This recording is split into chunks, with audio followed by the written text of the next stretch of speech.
dunia dan akhirat gitu. Sering penyebutannya begitu. Oh Sekarang iya, sudah ada dunia dunia maya. Dunia ketiga tadi ya. tiga.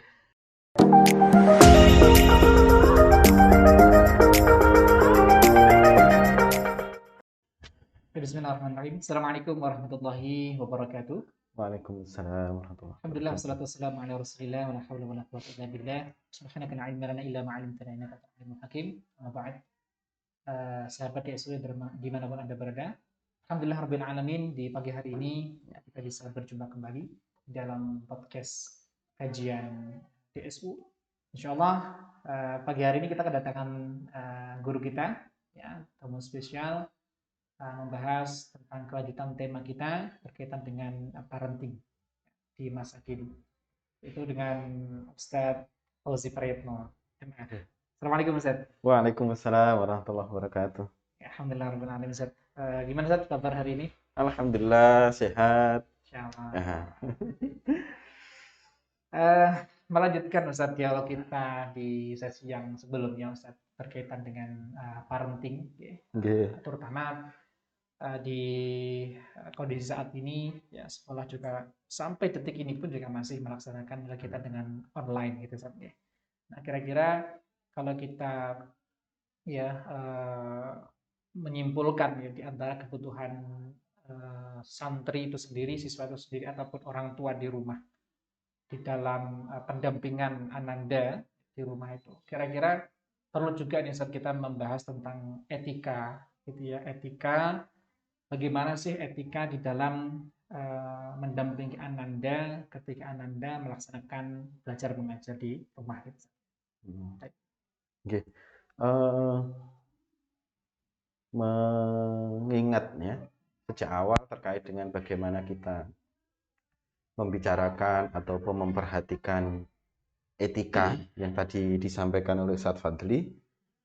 Kata-kata etika itu secara kata itu bisa berubah-ubah, tapi secara makna itu cukup sedemikian akrab dengan kita, walaupun kata-katanya berubah. Ada kalau dulu kita itu masa kecil kita pelajaran yang kemudian banyak mengajarkan kepada kita tentang etika itu disebut dengan moral. Sehingga ada dulu mungkin kita masih ingat waktu masa-masa SD ada pelajaran PMP, Pendidikan Moral Pancasila. Jadi terkait dengan moral. Kemudian baru-baru kemarin sekolah banyak diperdengarkan terkait dengan karakter, pendidikan karakter dan sebagainya gitu. Kalau orang tua kita dulu lebih banyak mengajarkan kita tentang tata krama, sopan santun. Nah, kemudian hari ini kita mengenal dengan etika. Padahal ini kata-katanya itu berbeda-beda, tapi secara makna, secara perhatian, secara tujuan pembahasannya, secara keperluan dan manfaatnya itu sama. Yang kesemuanya itu adalah mengarah bagaimana suatu proses dari mencari satu pengetahuan ataupun wawasan, kemudian pada ranah pendampingan, sampai kepada realisasi dan perwujudannya dalam kehidupan sehari-hari, itu tidak lepas dari dalam koridor Islam yang disebut dengan akhlak. Dan Rasulullah sendiri, beliau bersabda bahwa diutusnya beliau itu demi ini. Sehingga Rasulullah SAW bersabda, bu'istu liutammima makarimal akhlak. Rasulullah, aku Rasulullah diutus liutammima makarimal akhlak, untuk menyempurnakan liutammima makarimal, kemuliaan akhlak. Jadi ada akhlak-akhlak yang mulia itu sama Rasulullah kemudian disempurnakan, sehingga manusia ini, umat ini senantiasa dalam kesehariannya kemudian muncul akhlak-akhlak yang mulia ataupun akhlakul karimah itu, begitu juga muncul pada sisi karakter ataupun kepribadian, dan juga pada etika, tata krama, sopan santun dan sebagainya. Tidak terlepas Ustadz Fadli nggih, ketika kita kemudian memasuki pada dunia maya. Ya ini memang dunia baru ya. Kalau dulu kita itu dunia dan akhirat gitu, sering penyebutannya begitu. Sekarang sudah ada dunia maya, dunia ketiga tadi ya. dunia dan akhirat gitu. Sering penyebutannya begitu. Wah, Sekarang iya. sudah ada dunia. Dunia maya, dunia ketiga tadi ya. Jadi ini ada tetapi ya begini kondisinya begitu. Iya. Maka benar tadi terkait dengan beberapa hal yang kemudian harus kita jadikan perhatian juga ketika kemudian anak-anak kita itu berinteraksi dalam dunia maya itu. Mungkin lebih fokus Ustadz Fadli ini kira-kira di area online yang mau kita bahas etikanya di bagian apa ya begitu. Ya mungkin salah satu Untuk antaranya. Jadi memang ini Ustadz, seperti kita bahas sebelumnya juga Ustadz ya, di video sebelumnya memang kita harus memahami bahwa ini adalah bukan sebuah alternatif baru, bukan, tapi memang ini adalah cara hidup baru gitu kan, Nah, nggih, cara nggih. belajar yang baru. Baru, Dan sampai kapannya juga ya kemungkinan ini bukan sampai kapan, tetapi akan berlangsung ke depannya gitu kan, karena memang sudah ke sana. Nah, banyak di antara anak-anak yang kemudian setelah mereka melaksanakan pembelajaran itu juga, atau bahkan ketika melaksanakan pembelajaran itu juga, mungkin belum masuk pada tataran etika-etika yang memang seharusnya dilaksanakan oleh mereka gitu. Nah, ini yang kemudian menimbulkan gimana sih sebetulnya cara memanajemen ataupun mengetahui bagaimana agar anak-anak ini memiliki standar etika di dalam pelaksanaan pembelajaran online seperti itu. Ya. Oke, mungkin ini menjadi hal yang penting ya bagi orang tua. Mungkin kita bahas di sisi awal dulu sebelum masuk ke dunia itu, dunia maya. Atau mungkin kita lebih fokusnya kepada Zoom meeting tadi. Jadi ada dua hal yang ini harus menjadi perhatian orang tua dalam rangka menanamkan karakter, menanamkan kepribadian, menanamkan akhlak kepada anak-anak. Dua hal itu yang pertama disebut dengan muraqabatullah. Membangun suasana diri yang dekat dengan Allah. Muraqabatullah itu kita merasa senantiasa dilihat oleh Allah, merasa senantiasa diawasi oleh Allah. Sehingga kalau kita merasa kemudian dilihat, apa yang kita ucapkan itu didengar, apa yang kita lakukan diketahui oleh Allah, kita akan hati-hati. Jadi yang pertama itu yang perlu ditanamkan ke anak-anak begitu. Ini penting karena bisa jadi ketika memasuki dunia maya, apalagi kalau kita sudah berada di ruangan khusus, seakan-akan sendiri bisa ketemu dengan orang di luar sana. Nah, gitu. Tapi kita posisi realnya, kenyataannya kita sendiri. Nah ini yang kalau kemudian kita tidak hati-hati bahwa kita itu walaupun dalam kesendirian itu tetap diawasi oleh Allah, itu yang menjadi penting. Kemudian bekal yang kedua, sebelum memasuki dunia maya ataupun fokusnya kepada Zoom meeting adalah prinsip istifadah, yaitu prinsip untuk mengambil manfaat. Sehingga ini benar-benar menggunakan sarana ini secara online, Zoom meeting ini benar-benar dalam koridor karena ingin mendapatkan satu manfaat. Bahwa dalam acara itu, dalam agenda itu ada manfaat yang penting bagi diri kita. Bukan sekedarnya. Bukan kemudian menjadi sarana pengganti ngobrol yang ala kadarnya atau ngobrol yang kesana kemari tidak jelas kesimpulannya, ibaratnya begitu. Jadi muraqabatullah, ya, merasa dekat dengan Allah, merasa diawasi oleh Allah. Dan yang kedua, prinsip secara pribadi untuk istifadah, mengambil manfaat. Karena kalau tidak, nanti kita akan terlena dengan sarana yang sedemikian terkesan mudah dan menyenangkan, ini kemudian menjadi satu hal yang tidak bermanfaat. Dalam artian maksudnya tidak bermanfaat itu seakan-akan terkesan sesuatu yang sia-sia, yang ya pokoknya buat inilah, buat seneng-seneng, buat sekedar hiburan dan sebagainya begitu. Maka istifadah ini yang kemudian benar-benar harus kita lakukan. Kalau kita menelisik pada hukum secara tinjauan fikih, sesuatu hal yang ada di sekeliling kita itu seberapa kemanfaatannya itu ada tingkatannya. Yang sangat bermanfaat itu sesuatu yang wajib. Fardu itu pasti bermanfaat. Entah kita sekarang sudah menemukan manfaatnya atau belum, meraih manfaatnya atau belum, selama itu kemudian diwajibkan, diperintahkan oleh Allah, dicontohkan oleh Rasulullah, itu pasti bermanfaat bagi kita. Walaupun kita mungkin belum mengetahui manfaatnya atau mungkin belum merasakan manfaatnya dari apa yang kita lakukan, mengikuti perintah Allah dan mencontoh sunnah Rasulullah SAW. Kemudian yang kedua itu dalam tinjauan mubah. Mubah itu ya boleh-boleh saja. Ya kalau dilakukan ya boleh, nggak dilakukan pun juga nggak apa-apa. Maksudnya nggak rugi-rugi amat begitu ya. Ya gitu. Kemudian yang ketiga, setelah yang mubah ini masuk kepada yang makruh. Yang makruh itu mungkin bisa jadi kita bisa mengambil manfaat di situ, tetapi manfaatnya sedikit dibanding dengan madharatnya. Nah, itu sesuatu yang makruh, sehingga kalau menelisik dari maknanya sendiri, makruh itu dari kata kariha, yang dibenci. Maksudnya, ketika seseorang melakukan sesuatu yang makruh itu sebenarnya nggak disukai loh sama Allah. Nah, begitu. Kemudian setelah yang makruh baru kemudian tingkatannya yang benar-benar tidak ada manfaatnya, itu adalah sesuatu yang diharamkan. Jadi kalau sudah masuk kepada ranah yang diharamkan, itu sudah nggak boleh sama sekali. Walaupun mungkin sekilas mungkin pengen dan sebagainya, ya itu nggak bermanfaat begitu.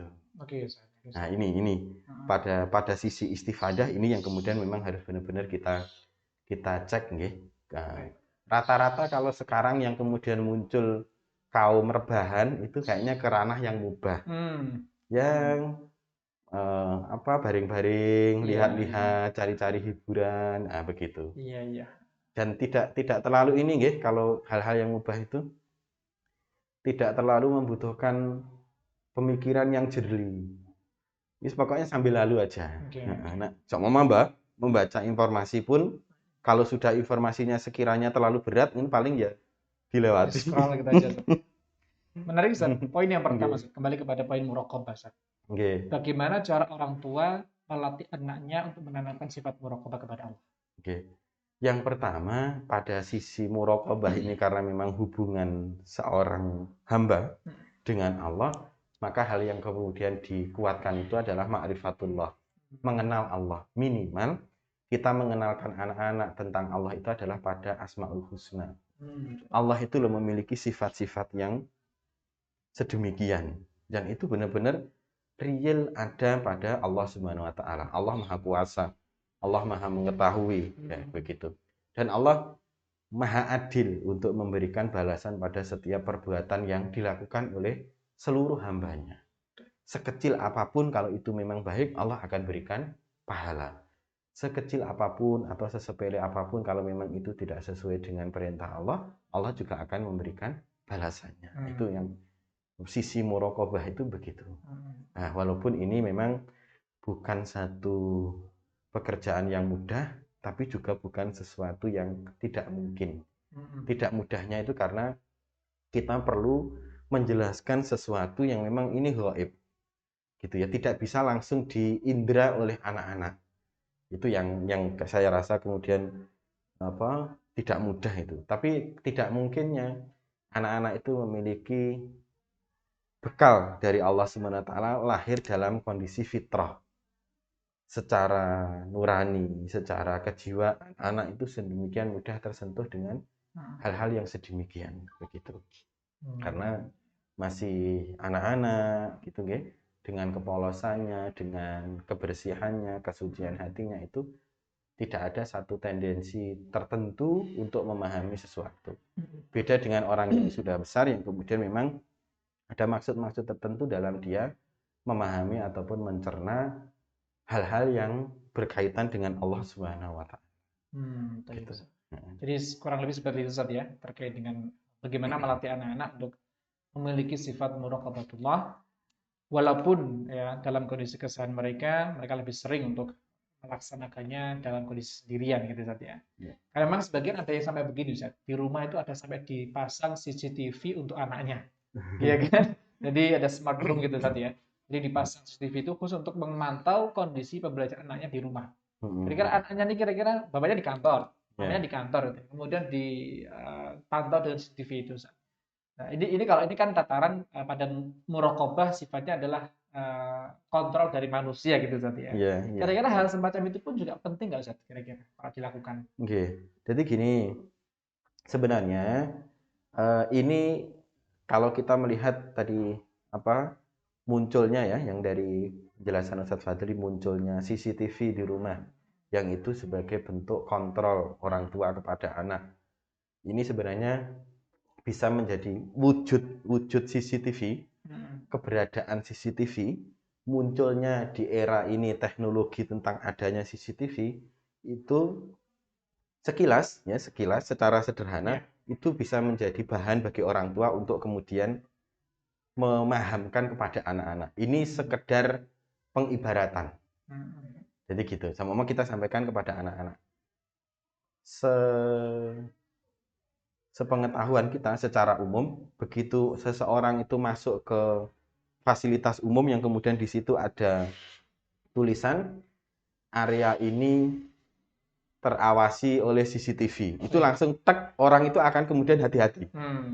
Oh iya ya, diketahui ya, begitu. Seakan-akan begitu. Nah, sebenarnya ini menjadi satu gambaran real bagaimana kita menjelaskan kepada anak-anak tentang satu bentuk simulasi. Bahwa kalau CCTV kok kemudian ini diarahkan ke satu objek, bisa jadi CCTV ini memiliki keterbatasan jangkauan. Area yang di luar CCTV itu bisa jadi tidak akan terlihat. Kalau seumpama orang tua memasang CCTV, kira-kira dipasangnya di mana? Di kamar kah? Di ruang tamu kah? Nah, begitulah. Sedangkan ketika kita menanamkan kepada diri anak tentang muraqabatullah, kalau Allah itu mengetahui, itu sama sekali tidak terbatas. Mau tertutup dinding, mau tertutup apapun, Allah itu akan tahu. Tetap beda dengan CCTV. Apalagi kalau CCTV-nya kemudian dikasih sapu tangan, nah, begitu sudah nggak kelihatan. Baik. Jadi itu sebagai gambaran bisa menjadi ini gitu ya. Jadi bisa begitu. Termasuk juga ketika kita kemudian menjelaskan ke anak-anak bahwa wujud CCTV yang ada di dunia ini ya itu sebagai satu bentuk bahwa demikianlah apa aslinya manusia itu ketika dia kemudian merasa terawasi itu akan hati-hati. Nah ini yang poin ini yang kemudian benar-benar harus kita munculkan bahwa ketika merasa dilihat, merasa diawasi itu benar-benar akan merasa serius. Sebagaimana seorang murid yang belajar di kelas ditunggui oleh ustadz ustadzahnya dengan tidak itu beda. Sudah berbeda. Nah begitu. Inilah yang kemudian benar-benar harus kita munculkan anak-anak. Walaupun kalau memang itu menjadi satu hal yang penting, ya hadirnya CCTV di rumah untuk bukan sekedar mengontrol bagaimana apa yang dilakukan oleh anak-anak, tapi juga sebagai bentuk tanggung jawab orang tua untuk ngecek keamanan di rumah, itu juga tetap menjadi penting. Ya keamanan secara pribadi anak, ya seumpama anak di rumah kita kerja, mungkin anak sedang menyalakan air, tidak segera termatikan kerannya, atau mungkin anak nyalakan kompor, atau anak nyalakan setrika atau kipas yang dengan kesibukannya kemudian kipas ini harus nyala terus dan sebagainya, maka itu menjadi pengawasan orang tua secara keamanan apa yang terjadi di rumah. Belum lagi keamanan dari unsur yang lain ketika loh ini anak saya di rumah kok ada sesuatu ini dari unsur luar rumah yang pengen masuk atau apa yang ini sekiranya nanti membahayakan anak. Nah itu tinjauan-tinjauan itu boleh untuk kemudian hadirnya CCTV. Kalau ini Zat, kalau tampilan fisik ya itu penting nggak Zat kira-kira?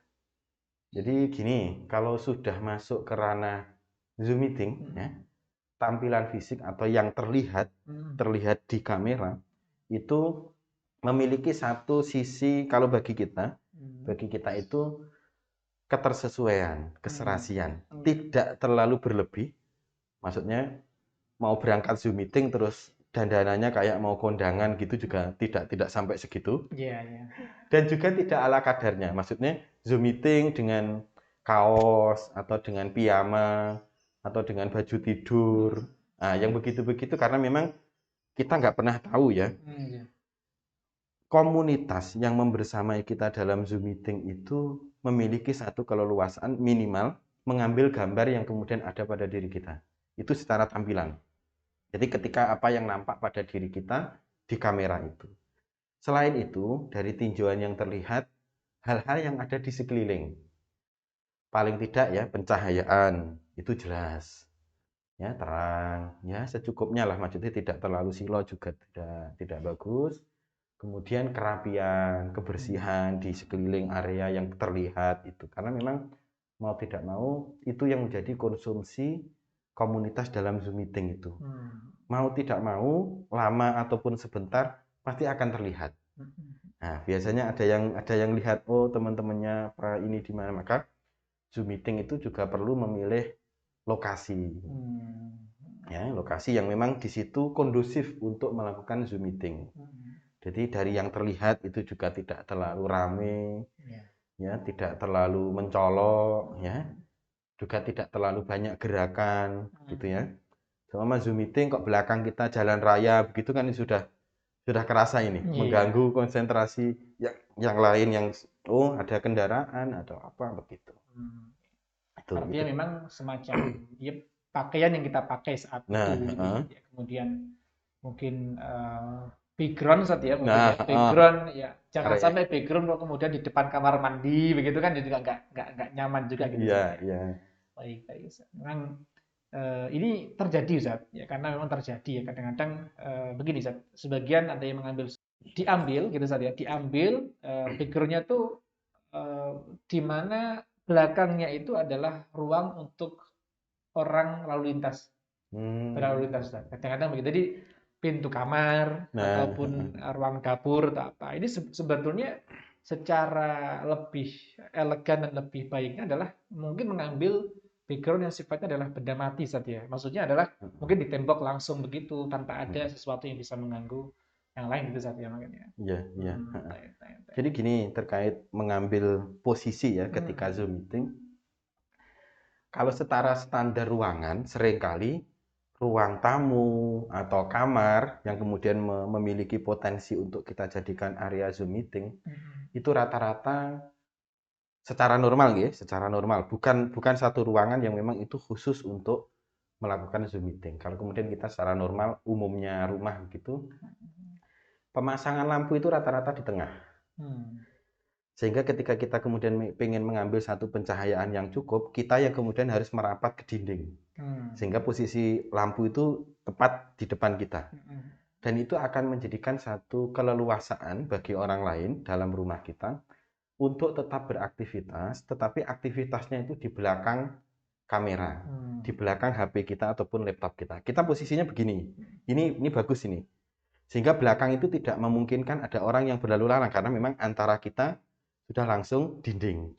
Kalaupun ada orang yang beraktivitas di ruangan itu, dia akan di sini, di depannya kamera. Tidak terlihat kamera. Tidak terlihat kamera. Itu juga menjadi satu hal yang penting. Nyaman untuk kita menampilkan apa yang terlihat bagi komunitas di Zoom meeting, dan juga nyaman bagi anggota keluarga kita ketika ada satu keperluan di ruangan itu. Kalau di ruang tamu ya mungkin pengen ngambil buku atau apa. Kalau sama di kamar ada anggota keluarga yang pengen ngambil baju atau apa lah, itu yang kemudian harus menjadi perhatian kita. Dan ini penting Ustaz ya. Penting biar benar-benar ada. Termasuk orang tua ya. Ketika kemudian Ananda itu Zoom meeting dan di rumah itu Ananda punya adik. Nah itu kalau adiknya pengen tampil kok kemudian space antara Ananda itu dengan dinding itu masih cukup, adik bisa main-main di belakang sini. Nah, bisa apa? Kayak ikut-ikutan selfie begitu loh. Kalau anak kecil biasanya kalau ada yang foto-foto kan pengen pengen nampil begitu. Jadi lebih aman memang posisi semacam ini. Polos nggak apa-apa. Maksudnya tembok polos juga nggak apa-apa sehingga tidak terlalu ramai, tidak terlalu mengganggu ini. Biar kemudian kalaupun ada yang melihat ke layar kita, itu ya cukup kita saja yang ini, tidak terlalu ini. Beda dengan ketika memang tempat itu memang khusus untuk kemudian melakukan Zoom meeting. Mungkin di belakangnya ada satu informasi yang penting yang kemudian perlu sampaikan terkait dengan acara atau apalah itu Ya. boleh-boleh saja.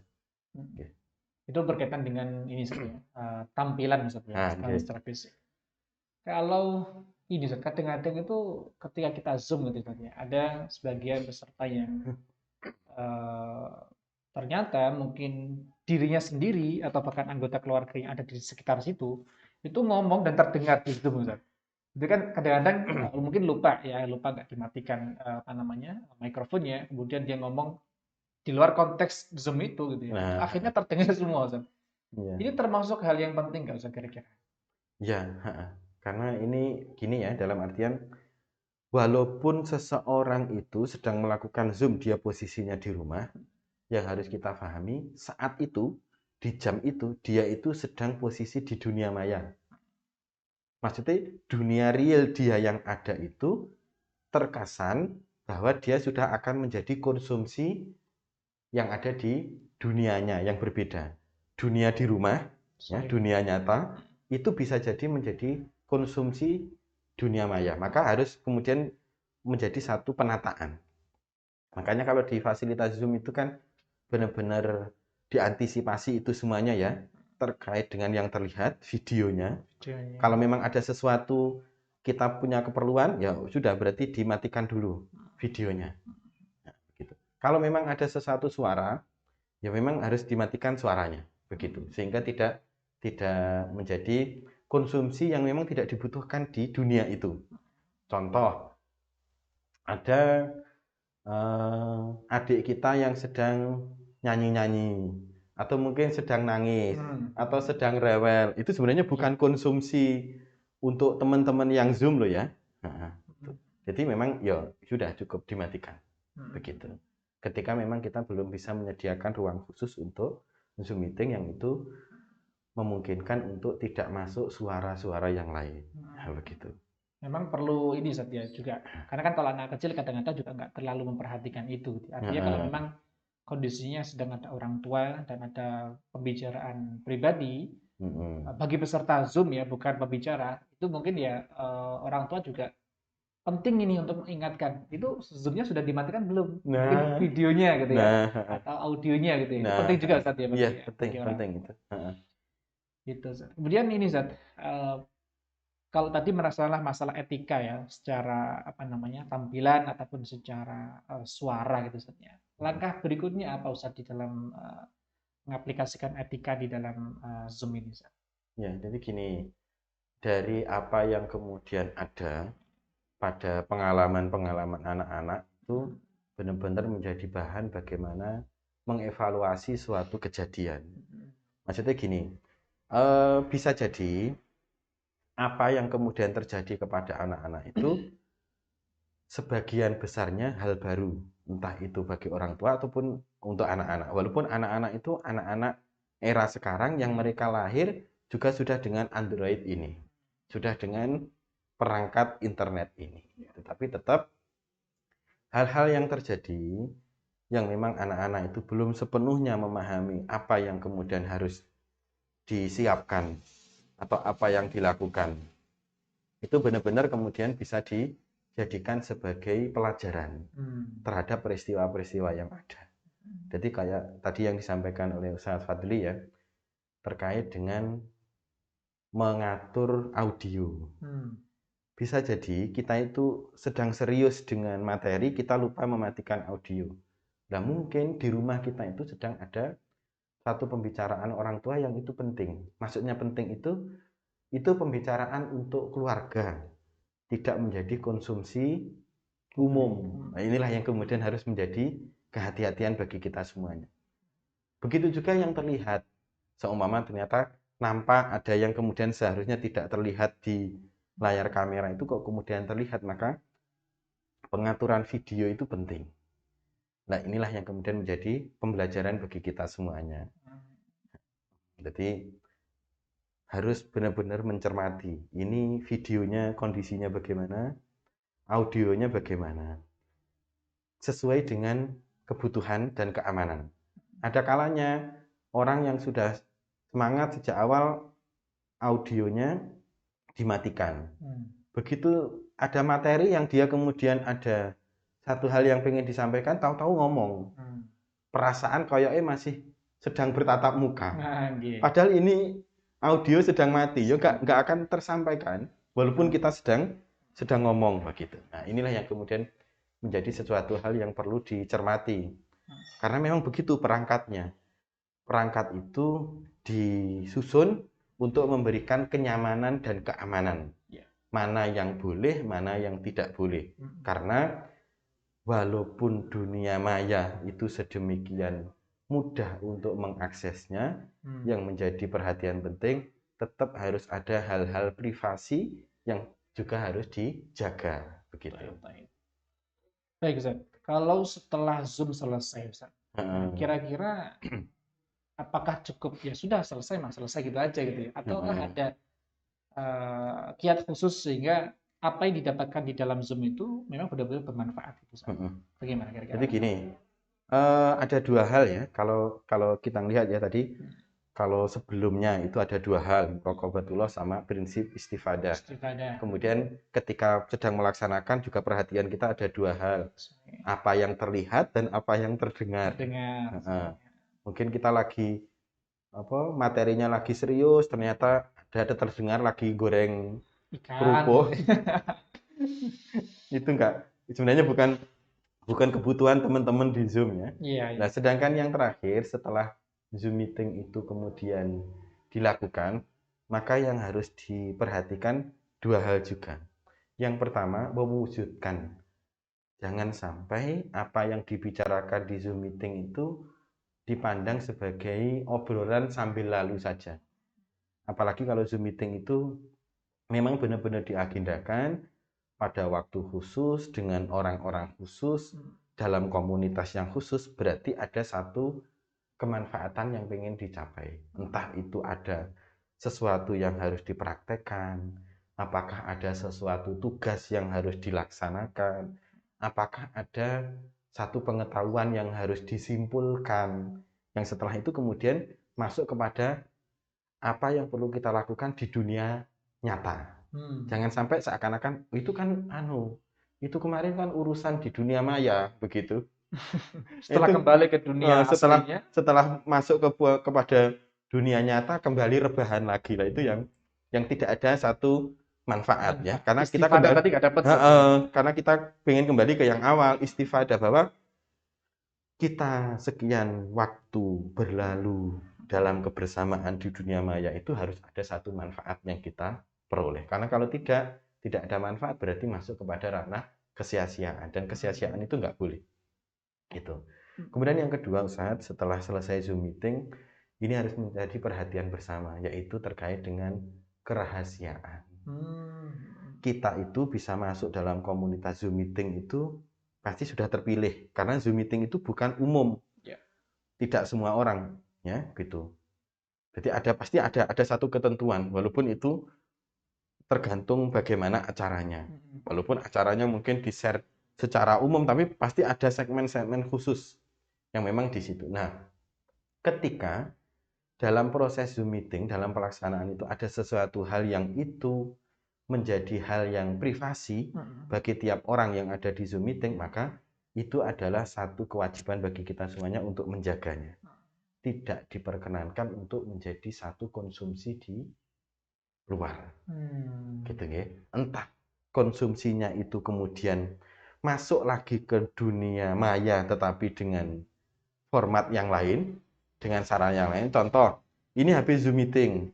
Setelah itu selesai ditutup, kemudian masuk kepada dunia maya yang lain, contoh update status. Kemudian nulis sesuatu.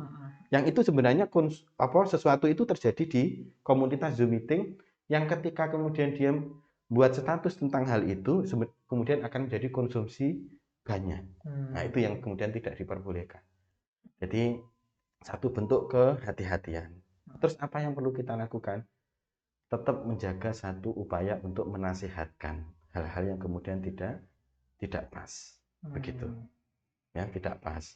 Ya, karena memang Zoom meeting itu semakin luas jangkauannya, semakin banyak pesertanya, akan semakin beragam kondisinya.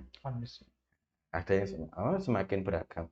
rumahnya ya macam-macam, pakaiannya ya macam-macam, tata bahasa dan pemilihan katanya ya macam-macam. Nah, itu yang kemudian harus menjadi satu bentuk penjagaan dalam diri kita semuanya. Ketika memang tidak ada satu kemanfaatan kita menyampaikan sesuatu yang itu privasinya orang lain, maka kita tidak diperbolehkan. Apa yang kemudian kita lakukan terhadap hal-hal yang kemudian itu tidak pas dilakukan oleh teman-teman, menasihatkan dan saling mengingatkan untuk kebaikan di agenda selanjutnya. Karena bisa jadi Zoom meeting itu bukan sekali dua kali saja. Nah, begitu. Ini yang kemudian menjadi perhatian penting, bahwa dunia maya ini juga tetap menjadi dunia. Bukan kok kemudian ketika sudah di dunia maya itu bebas dari hisab, itu bukan. Itu khawatir begitu. Karena kadang ada yang memahami gitu, saya mendapati begitu. Jadi komentar di Facebook itu wah ringan gitu ya, memilih kata-katanya ringan. Nah, begitu kemudian ketemu dengan orangnya, nggak apa-apa, itu kan cuma komentar. Nah, begitu. Padahal jangan dikira komentar itu nggak ada hisapnya. Ada hisap. Jadi hisapnya maya juga Ustaz ya nanti. Bahkan ini Ustaz, kalau kita cermati ya di lingkup yang lebih luas lagi di Indonesia ya. Banyak kan kasus-kasus yang terkini juga gara-gara kesalahan seseorang merespon di dunia maya, entah komentar, entah video, sehingga itu konten-konten negatif ya terhadap seseorang ataupun sebuah instansi, akhirnya menjadilah mereka mengarah kepada hukum-hukum perdata atau pidana kan begitu. Jadi itu banyak sekali seperti itu di zaman saat ini. Dan tentunya juga kalaupun berkaitan dengan masalah pribadi seseorang ya, juga media sosial kita akan di tracking gitu ya, ketika seorang itu mungkin akan masuk sebuah perusahaan, tes psikologi ataupun kepribadian ataupun merunut biografinya seperti apa sih, itu penting juga sebenarnya. Seperti itu. Dan itu kesemuanya tetap dalam rangkaian yang utuh terkait dengan etika tadi. Jadi etika berstatus itu ada, etika menuliskan komentar juga ada, begitu. Termasuk etika merespon satu komentar atau satu pertanyaan itu juga harus hati-hati. Lebih-lebih saya, Ustadz Fadli ya, yang mungkin biasa ada forum-forum dengan publik, dengan umum, ini harus menjadi kehati-hatian terutama ketika ada pertanyaan-pertanyaan yang menjurus, yang dalam tanda kutip itu seakan-akan pancingan kita untuk memunculkan satu statement. Itu menjadi satu kehati-hatian. Nuansa dunia maya itu begitu bebas, luas, sehingga harus benar-benar pinter memilih dari sekian banyak yang ada. Ya, kuncinya dua tadi, muraqabatullah sama istifadah. Kalau memang sekiranya tidak bermanfaat, ya lewati saja, lewati begitu. Jadi kayak kita itu awal-awal di internet sering mengaksesnya lewat Google. Ibaratnya apa atau yang kita ketik di Google yang kemudian tidak muncul itu loh apa, begitu ya. Nah, itu semuanya masuk kepada istifadah, mana yang memang bermanfaat bagi kita semuanya. Nah, begitu. Termasuk mungkin di antara ini ya, kadang-kadang kan ada istilahnya teman-teman itu adalah silent reader. Jadi sama sekali, kalaupun mungkin ada sebagian grup itu yang sifatnya adalah ya sekedar untuk reuni lah gitu ya. Tapi ada yang grup itu memang pembahasannya adalah pembahasan yang sifatnya penting gitu ya. Ada istilah silent reader, jadi tanpa respon ya, tapi membaca. Gitu ya. Padahal itu hal penting yang mungkin juga membutuhkan respon dari beliau. Nah itu masuk dalam tataran etika ini juga seharusnya. Iya, tetap masuk. Apalagi kalau kemudian sesuatu itu dalam bentuk, kalau memang kita sudah siap masuk dalam satu komunitas, entah itu WA, maka ketika kemudian di situ ada satu informasi yang memang butuh konfirmasi dari kita, paling tidak kita setara standar ya. Kalau memang itu satu bentuk undangan, maka insya Allah biasanya berarti sudah membaca, sudah merespon. Mengkonfirmasi. Oh ya, berarti undangan sudah nyampe dengan kita merespon insya Allah. Atau kalau itu bentuknya informasi, paling enggak kita menulis, menyimak. Minimal kalau tidak bisa dengan itu karena sibuk, kasih jempol lah. Bahwa kita sudah membaca, memahami, mengetahui. Nah, begitu. Jadi itu penting juga gitu. silent reader akan kemudian menjadi tetap masuk kepada istifadah ketika memang kita masuk kepada forum itu yang memang itu forum yang umum yang tidak selalu mesti berkaitan dengan profesi ataupun kepentingan kita. Ya, mungkin karena RT itu kan sangat luas Ustaz pembahasannya. Ya nggak apa-apa kalau memang sekiranya kita cukup mendengar nggak apa-apa. Tapi kok kemudian nanti ada pengumuman Pak RT ngejak kerja bakti atau apa, itu poin kita Jangan diem aja sebagai gitu. sebagai warga harus memberikan respon. Tapi kalau yang lain yang memang tidak begitu membutuhkan respon karena memang itu ya share-sharean sebagai apa ya? Sebagai isi dari grup itu, begitu. Itu yang kemudian menjadi penting. Kalau terkait WA mungkin ini Ustaz ya. Kita juga harus bisa memahami terkadang ada beberapa orang itu yang di WA itu kemudian terus nulis kok sepi ya, nah begitu. Jadi seakan-akan WA itu pokoknya harus banyak tulisan share-sharean harus gitu, enggak sih. Kalau kita dalam prinsip istifadah ya memang nggak ada masalah, ada kalanya sepi ya nggak ada masalah. Kalau memang tidak ada sesuatu yang perlu ataupun bermanfaat daripada kemudian nge-share sesuatu yang di situ mungkin isinya kontroversi atau berita-berita yang hoax gitu ya, itu lebih membahayakan daripada sekedar mengisi kesepian. Jadi begitu, harus hati-hati juga. Sepi, kalau semua ada yang komentar WA-nya kok sepi ya, ya nggak apa-apa, sesekali sepi ya nggak apa-apa, karena memang bisa jadi yang lain ya sesekali butuh nuansa sepi itu butuh, tidak kok kemudian HP ini harus bunyi terus. Terus. Nggih, nggih. Baik Ustaz. Kesimpulan Ustaz untuk podcast kita pagi hari ini. Jadi gini, ini bagi kita orang tua benar-benar dunia baru.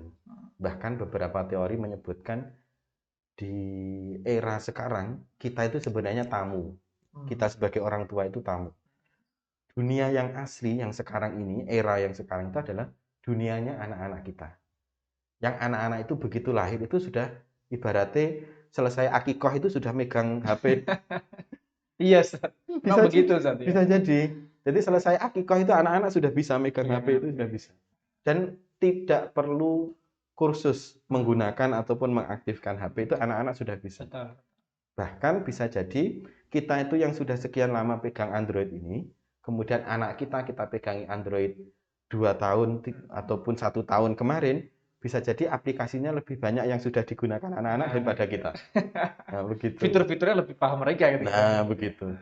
Nah, inilah yang kemudian harus menjadi satu perhatian dari orang tua bahwa ada hal yang memang itu milik anak-anak, era ini, teknologi ini, tapi ada tetap bagian orang tua untuk menjadi satu koridor, satu bingkai, bahwa anak-anak itu tetap sebagai anak kita. Dan kitalah yang kemudian nanti akan dimintai pertanggungjawaban terhadap bagaimana anak kita nanti. Jadi kita tidak bisa lepas ya, seakan-akan sudah tercukupi apa yang dibutuhkan oleh anak-anak dengan teknologi, tidak juga. Lebih-lebih kasih sayang, perhatian, itu tidak bisa diwakili oleh teknologi. Nah, inilah yang kemudian harus tetap ada pada kita sebagai orang tua. Salah satu bentuk kasih sayang, perhatian, rasa cinta, itu ya dengan penanaman etika seperti tadi. Itu penting. Gitu. Baik, terima kasih Ustadz Prayit untuk kajian kita pada pagi hari ini. Sahabat DSU yang dirahmati Allah Subhanahu wa taala, demikianlah penting gitu ya kita memperhatikan etika di dalam kita bermedia sosial. Yang terutama adalah media-media tertentu yang berkaitan dengan masalah video, yang mana di situ adalah live Zoom kita gitu ya, kehidupan kita secara langsung, maka kita benar-benar harus memperhatikan mulai dari tampilan, kemudian suara-suara yang ada, ya, kemudian berbagai macam yang kemudian terkait dengan kegiatan kita di media sosial, benar-benar harus kita jaga bersama. Ya, kata-kata, ya, pilihan kata, kemudian tidak merespon pada hal-hal yang sifatnya adalah sensitif, ya. Maka kita benar-benar harus jaga itu bersama, gitu ya, teman-teman. Baik, insyaallah kita akan cukupkan untuk bacaan kita pada pagi hari ini, Zat. Dengan membaca Alhamdulillahirabbil alamin, kita tutup dengan doa Alhamdulillah. kafaratul majelis. Subhanakallahumma wa Subhanakallahumma wa bihamdika, bihamdika asyhadu an asyhadu la an la ilaha ilaha illa illa anta anta astaghfiruka astaghfiruka wa wa atubu atubu ilaik. ilaik. Assalamualaikum warahmatullahi wabarakatuh. Waalaikumsalam warahmatullahi wabarakatuh.